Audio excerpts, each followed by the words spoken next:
The rep range you're using right now might be the reason your muscles stopped growing. Ask 10 people at the gym how many reps they do, and most will say somewhere between 8 and 12.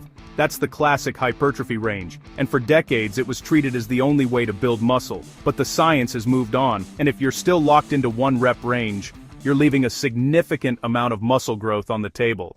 In this video, I'll show you what science actually says about rep ranges, why the old rules are more complicated than you think, and exactly how to structure your training to maximize muscle growth. The traditional hypertrophy rep range of 8 to 12 reps came from early bodybuilding research that suggested moderate loads created the most metabolic stress and muscle damage, two factors associated with muscle growth. And it's not wrong, but it's incomplete.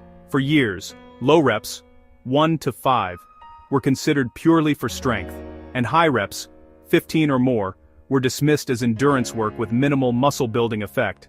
That distinction has since been challenged by a significant body of research. A landmark study published in the Journal of Strength and Conditioning Research compared muscle growth in trained men using low reps with heavy weight versus high reps with lighter weight.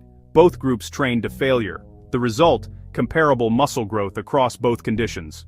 A 2017 meta-analysis by Schoenfeld et al. Confirmed that a wide range of repetitions, from 5 to 35, can produce similar hypertrophy outcomes, provided the sets are taken close to muscular failure. The key variable isn't the rep number, it's proximity to failure and total training volume. What this means practically, if you consistently do 3 sets of 10 with moderate weight, you're not doing anything wrong, but you're also not using the full toolkit available to you. The research points to 2 primary drivers of hypertrophy, mechanical tension and metabolic stress. Both can be achieved across a broad rep range. Mechanical tension, the force placed on muscle fibers, is highest with heavier loads in lower rep ranges. Metabolic stress, the buildup of metabolic byproducts during sustained effort, is highest with lighter loads and higher reps taken close to failure.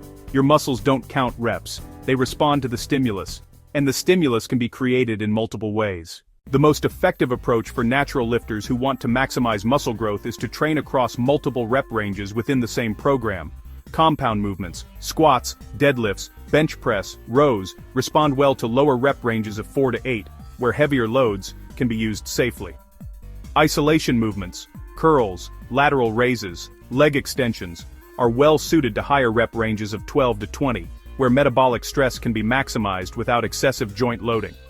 This approach, sometimes called undulating periodization, has been shown to produce greater long-term hypertrophy than staying in a single rep range. You're providing your muscles with varied stimuli, which prevents adaptation and keeps the growth signal active. Most importantly, whatever rep range you use, the sets need to be taken close to failure. Stopping 5 reps short of failure consistently will limit your results regardless of what rep range you're in. If you want to know exactly how to structure a full training week using multiple rep ranges, that's in the next video. Subscribe, new video every Sunday.